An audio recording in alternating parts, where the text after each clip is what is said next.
तो मूवी की शुरुआत होती है यूनाइटेड स्टेट में बैठे एक चोर हैरी से, जो कि अपनी गर्लफ्रेंड मोली को फोन करने से हिचकिचा रहा था। जिस बीच ही एक कॉन्फ्रेंस में डिटेक्टिव हॉवर्ड को उसकी सिक्योरिटी ने बताया कि हमें हैरी के केस से रिलेटेड कुछ नई इन्फॉर्मेशन मिली है। जो सुनते ही हॉवर्ड यह कॉन्फ्रेंस छोड़कर दूसरी तरफ भागा और तब हैरी ने भी मॉली को फोन करके एक रेस्टोरेंट में बुला लिया, जहां वो उससे बोला कि तुम मेरे बारे में जो सोचती हो मैं वैसा इंसान नहीं हूँ। जिस बीच ही हमें डिटेक्टिव हॉवर्ड दिखा, जो कि हेलीकॉप्टर से कहीं और जा रहा था। तो तभी हमें हैरी के वांटेड पैम्पलेट दिख गए, जिसके साथ ही ये कहानी 1972 में आई, जहां पर हैरी फूफू करते हुए बड़ी तगड़ी ड्राइविंग कर रहा था। जिस बीच उसकी फूफू उसके कपड़ों पर ही गिरी, तो इस बेचारे के डर के मारे चिमटे टेढ़े हो गए और तब इसकी गाड़ी एकदम पुलिस के सामने आकर रुकी, जहां पुलिस वालों ने उसे पकड़ लिया, क्योंकि एक तो ये बहुत फास्ट गाड़ी चला रहा था, वो भी पुलिस की गाड़ी के सामने। खैर तब उन्होंने इससे इसका नाम पूछा, तो ये बोला स्टीव मैक्वीन। जहां पर ऑफिसर ने जब इसका लाइसेंस चेक किया तो उस पे हैरी लिखा था, और तब हमें पता चला कि हैरी अपना नाम स्टीव मैकिन पसंद करता है, क्योंकि स्टीव मैकिन उसकी किसी मूवी का फेवरेट कैरेक्टर था। साथ ही फेडरल अथॉरिटी उसे पिछले 8 साल से कैलिफोर्निया में हुई चोरी को लेकर ढूंढ रही थी। लेकिन ये चोरी हुई कैसे, आओ वीडियो लाइक करके देखते हैं। जहां पर एक एंजो नाम का आदमी अपने दोस्त पॉली और बॉबी से मिलने पहुंचा, जिनसे उसने एक बैंक लूटने के लिए हेल्प मांगी, जिस चोरी में ये प्रेसिडेंट निक्सन के $30 मिलियन चुराने वाले थे, जो कि इलीगली उन्होंने बाकी किसी डोनेशन के थ्रू इकट्ठा किए थे, जो कि कैलिफोर्निया की सबसे बड़ी बैंक में रखे। तो इस प्लान को लेकर एंजो काफी एक्साइटेड था, क्योंकि प्रेसिडेंट निक्सन अपने इलीगल मनी को तो कहीं बता भी नहीं पाएंगे। जहां पर पॉली को थोड़ा डर तो लग रहा था, लेकिन एंजो ने उसे साफ कहा कि हम पूरी प्लानिंग के साथ ही आगे बढ़ेंगे। साथ ही हमें यहाँ हैरी और उसका भाई टॉमी भी दिखा, जो कि वियतनाम से जस्ट वापस आए थे, और तब वो अपने अंकल एंजो की फैक्ट्री में ही काम कर रहे थे। जहाँ टॉमी एकदम लापरवाह बंदा था और हैरी काफी मेहनती, इसलिए वो टॉमी को अक्सर काम करने के लिए कहता रहता, ताकि इनके अंकल इन्हें अपने घर से ना निकाले। खैर तो तभी हैरी को अपने अंकल एंजो का बुलावा आया, जहां जब वो ऑफिस में पहुंचा तो एंजो ने उसे एक अलार्म बेल की फोटो दिखाई, जो कि कैलिफोर्निया के बैंक में लगा था। जहां एंजो से पूछने लगा कि कहीं पर तुमने ऐसा अलार्म देखा है, जो सुनकर हैरी बोला कि हाँ देखा तो है। इसलिए तब वो आगे की बिना सुने यहाँ से अपनी गाड़ी उठाकर निकल गया, जहाँ पर उसने एक बैंक का ही अलार्म चुरा लिया। और तब वो जैसे इस अलार्म को लेके निकला तो पुलिस उसके पीछे पड़ गई, जहाँ वो जैसे तैसे अपनी हैवी ड्राइविंग करते हुए वापस एंजो की फैक्ट्री में आ गया, जहाँ सब लोग उस अलार्म के शोर से परेशान हो रहे थे, पर फिर भी इन्होंने जैसे तैसे इस अलार्म को बंद कर ही दिया। खैर तो अब सबसे पहले एंजो ने हैरी की कार जलवा दी, जहाँ हैरी उससे मना भी करने लगा कि अभी मैंने 1 हफ्ते पहले ही ये चुराई थी। लेकिन एंजो ने ये बात क्लियर करी कि हमें इन चीजों के कोई भी ट्रेस पीछे नहीं छोड़ने।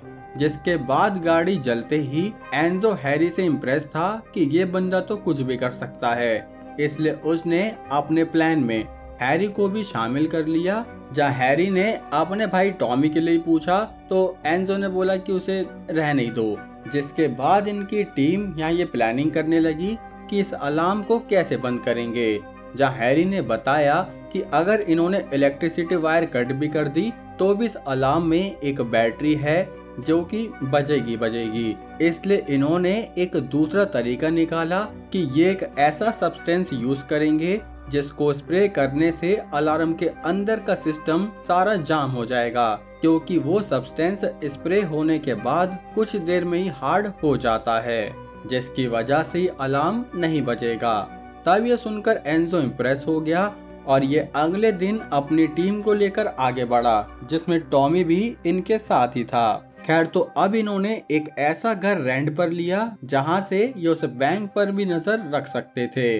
साथ ही एंजो ने प्लान किया कि सबसे पहले ये अलार्म के वायर काटेंगे और पॉली उसके अंदर ड्रिल करके स्प्रे डाल देगा, जिसके बाद टॉमी एक फर्टिलाइजर बैग में डायनामाइट लगाएगा ताकि यहाँ का धमाका तेज तो हो पर आवाज ना करे। जो प्लान करके ये बैंक के आसपास का एरिया देखने गए तो पता चला कि यहाँ काफी सारे कैसीनो वगैरह भी है, जिससे श्योर हो गए कि रात को उस धमाके की आवाज इस कैसीनो के शोर में दब जाएगी। तब प्रेजेंट में मॉली ये सब सुनकर काफी शॉक हुई और वो हैरी के साथ अपनी पहली मुलाकात के बारे में बात करने लगी, जहाँ ये लोग सबसे पहले एक कैसीनो में ही मिले थे जहाँ पर हैरी काम करता था। और तब मॉली, जो कि वहाँ रो रही थी क्योंकि अभी अभी वो अपने पति के फ्यूनरल से आई, जिसके साथ वो ऑलरेडी चीट भी कर रही थी। वाह मैडम, फिर रो क्यों रही हो? खैर, तब हैरी ने पहले तो उसे एक ड्रिंक दी, जिसके बाद उसने अपने फ्लैट की चाबी भी दे दी कि तुम वहाँ जाकर रेस्ट कर सकती हो। सच्चाई छुपाई गई, अफवाह उड़ाई गई, बात कुछ और थी, बताई कुछ और गई। जिसके कुछ टाइम बाद जब वो अपने फ्लैट पर पहुंचा तो यहाँ मॉली ने काफी तोड़फोड़ मचा रखी थी, जहाँ उसे ढूंढने पर मॉली उसे एक थिएटर में मिली। तब ये लोग यहीं पर बैठकर बातें करने लगे और यहीं से इनका रिलेशनशिप शुरू हो गया, जहाँ पर मॉली ने सिर्फ उससे एक बात कही कि अगर तुम मेरे साथ रहना चाहते हो तो कभी भी झूठ मत बोलना। वाह मॉली मैडम, आप खुद अपने बेस्ट फ्रेंड के साथ चीट कर रही थी हस्बैंड पे और इससे झूठ ना बोलने को कह रही हो। खैर, अब दूसरी तरफ हैरी या एंजो की टीम के साथ चोरी प्लान कर रहा था, जहां एक रात ये लोग सीढ़ी के थ्रू बैंक की छत पर चढ़ गए, जिसे बीच पॉल ने यहाँ अलार्म में ड्रिलिंग शुरू कर दी और इन्होंने उसमें स्प्रे करके अलार्म को बंद कर दिया। जहां टॉमी ने एक फर्टिलाइजर लगा के जब डायनामाइट उड़ाया तो यहाँ एक बड़ा गड्ढा हो गया, लेकिन इस बड़े गड्ढे की वजह से काफी शोर भी हुआ, जिसकी वजह से ही पुलिस यहाँ बैंक को चेक करने आ रही थी। तो अब यहाँ जैसे ही पुलिस आने लगी, पर फिर भी हैरी ने टीम से कहा कि हमें अपने प्लान के साथ आगे बढ़ना चाहिए, क्योंकि उसने यहाँ कैसीनो के पास जाकर एक दूसरी फाइट शुरू करवा दी, जिसकी वजह से पुलिस यहाँ बैंक को ठीक से चेक नहीं कर पाई और वो सीधा कैसीनो वाली लड़ाई को सॉल्व करने पहुंच गए। वहीं दूसरी तरफ हैरी अपनी टीम के पास वापस आया, जहाँ एंजो और उसका पूरा ग्रुप यहाँ बैंक के अंदर पहुंचे तो यहाँ पर काफी सारे सेफ, पैसे, गोल्ड, डायमंड इन सब से भरे हुए थे, जिसको इकट्ठा कर करके इन्होंने पूरे $4 मिलियन लूट लिए। लेकिन इन्हें प्रेसिडेंट निक्सन के वो $30 मिलियन नहीं मिले, जिस पे एंजो बोला कि कोई नहीं, हम सैटरडे या संडे को दोबारा आकर निक्सन के फंड को उठा लेंगे।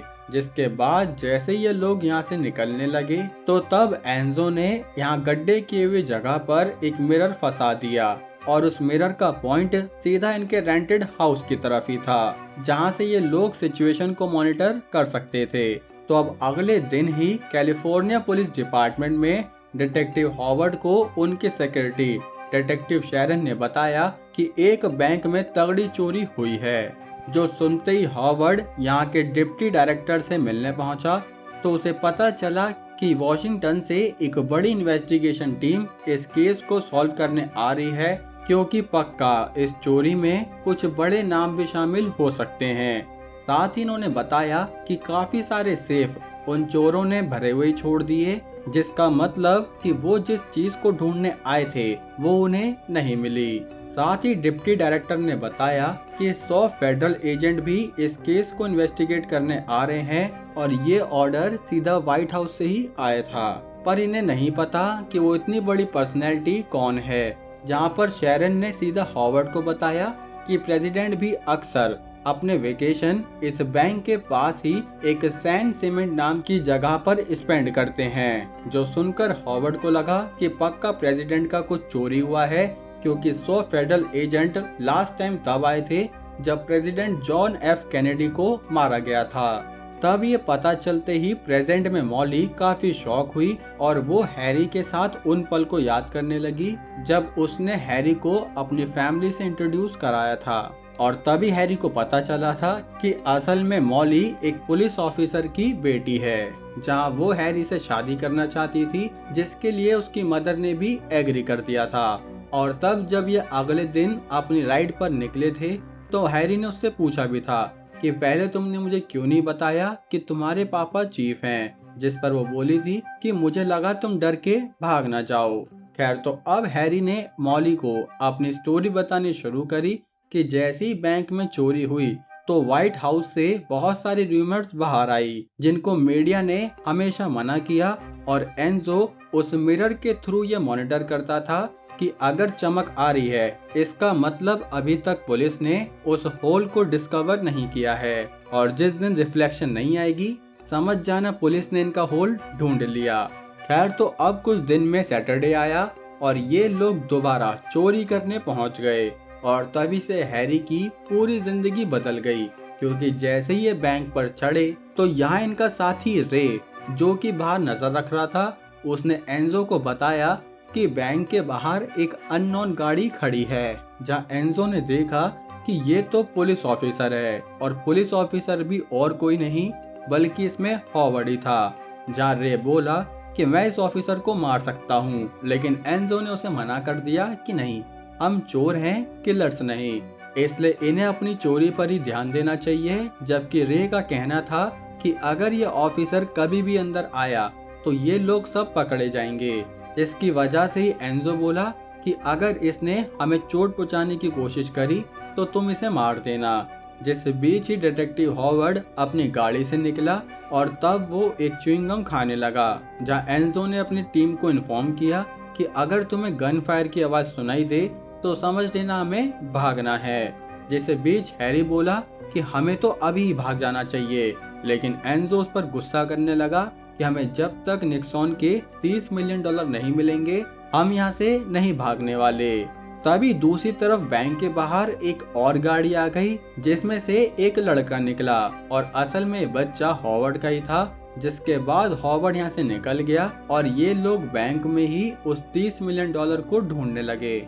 लेकिन जब काफी देर ढूंढने के बाद भी इन्हें वो $30 मिलियन नहीं मिले तो इन्हें समझ आ गया कि शायद उस पैसे को कहीं और सेटल कर दिया गया है। इसलिए पॉली बोला कि हमें अपने ऑपरेशन को खत्म करके अभी यहाँ से निकल जाना चाहिए। जो सुनकर एंजो को गुस्सा तो बहुत आ रहा था, पर अभी कर भी क्या सकते हैं, पैसे नहीं मिले और उल्टा यहाँ पुलिस पहुँच गई तो ये सब फंस जाएंगे। इसलिए वो एग्री हो गया, और जैसे ये लोग बैंक से निकले तो इन्होंने वो सारी गोल्ड बार वगैरह बेच दी, जिससे इन्हें मिले पूरे $12 मिलियन। और तब एंजो ने इसमें से इन लोगों को इनका हिस्सा दिया, जिसमें से हैरी और टॉमी को मिले सिर्फ $2 लाख। जो हैरी ने देखा तो वो समझ गया कि अब हम अंकल एंजो के लिए काम नहीं करेंगे। जिस बीच ही टॉमी उस बैंक में से एक फाइल चुरा के लाया था जिसके अंदर बेसबॉल के कार्ड्स थे। अब इन कार्ड्स की क्या कहानी है यह हमें आगे पता चलेगा दोस्तों। बाकी अभी यहाँ डिटेक्टिव शेरन ने हॉवर्ड को बताया कि उसने एक बैंक के क्लाइंट कॉल्सन नाम के स्पेशल एडवाइजर की डिटेल निकाली है, जो कि यूनाइटेड स्टेट के प्रेसिडेंट का भी एडवाइजर था। तभी दूसरी तरफ टॉमी और हैरी जब एक टैक्सी से वापस घर जाने लगे तो टॉमी उस फाइल में से बेसबॉल के कार्ड्स निकालकर फेंक रहा था कि जो उसे नहीं पसंद आ रहा वो फेंके जा रहा, जिसमें से ही उसे एक क्लॉसन नाम के स्पेशल एडवाइजर का कार्ड मिला जिसे उसने टैक्सी में ही गिरा दिया।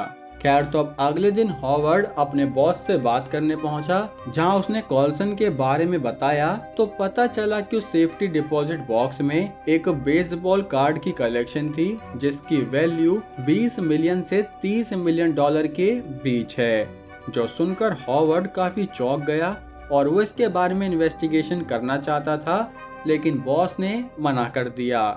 जिसके अगले दिन ही हॉवर्ड और शेरन जब इस बैंक की छत पर पहुंचे तो इन्हें ये स्मॉल मिरर दिख गया, जिसे देखते ही हॉवर्ड ने शेरन से कहा कि तुम उस डायरेक्शन के सभी घर में पूछताछ शुरू कर दो, क्योंकि जरूर वो चोर उन्हीं किसी घर में थे। जहां पूछताछ करने पर इन्हें वो रेंटेड हाउस मिल गया, जिसमें छानबीन करने पर जब शेरन किचन में घुसी तो उसे यहाँ गैंग का बचा हुआ खाना मिला।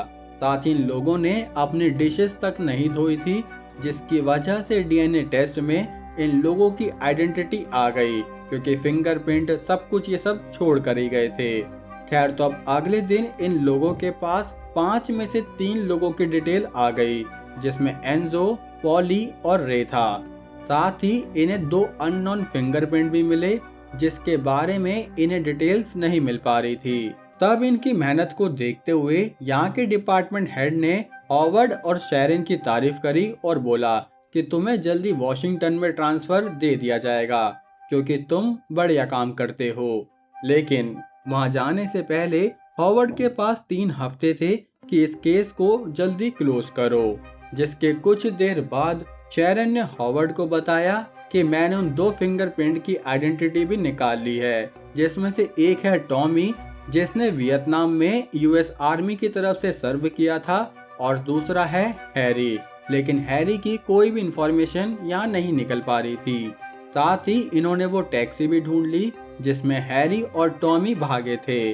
तब ये सुनते ही हॉवर्ड उस टैक्सी की तलाशी लेने पहुंचा, जो कि स्टीव मैकिन के नाम से ही रजिस्टर्ड थी। और तब इस तलाशी में उसे टॉमी का छोड़ा हुआ वो कॉल्सन के कार्ड के साथ साथ कुछ बेसबॉल कार्ड्स भी मिल गए। तब हॉवर्ड ने स्टीव मैकिन के बारे में इंफॉर्मेशन निकाली तो पता चला कि एक ऐसा पर्सन है जिसने जेल में रहकर 41 ट्रैफिक वायलेशन को कमिट किया था। मतलब समझ रहे हो दोस्तों, हैरी ने स्टीव मैकिन खुद का नाम इसलिए रखा क्योंकि वो एक ऐसी पर्सनैलिटी से इम्प्रेस हो रहा था। खैर तो अब उसी दिन फेडरल पुलिस ने एंजो, रे और पॉली को पकड़ लिया, जिस बीच टॉमी जो अपने घर के बाहर बैठकर उन बेसबॉल कार्ड से खेल रहा था, तो तभी हैरी बाहर आया जो कि छोले भटूरे लेने जा रहा था। और तब वो टॉमी के लिए जैसे ही कुछ लेने निकला तो तभी पीछे से पुलिस आ गई, जिन्होंने टॉमी को अरेस्ट कर लिया और हैरी बस देखता ही रह गया। और टॉमी बस दूर से ही अपने भाई को गुड बाय कहता रह गया। और ये आखिरी बार था कि हैरी ने अपने भाई को देखा, जिसके बाद से ही पुलिस आज तक उसे नहीं पकड़ पाई थी। लेकिन अब उसने मॉली को बताया कि मैं भाग भाग के थक चुका हूँ, इसलिए मैंने पुलिस को फोन कर दिया है और वो मुझे लेने आते होंगे। जो सुनते ही मॉली ने उसका हाथ पकड़ा कि नहीं, हम अभी यहाँ से भागकर कनाडा चले जाएंगे। लेकिन वो ऐसा कुछ कर पाते कि तभी यहाँ फेडरल पुलिस आ गई, जिन्होंने चारों तरफ से हैरी को घेर लिया। और तब हैरी ने खुद ही सरेंडर करते हुए मॉली को प्रॉमिस किया कि मैं जल्द ही तुम्हारी लाइफ में वापस आऊंगा। जो सुनकर मॉली भी बोली कि मैं तुम्हारा वेट करूंगी।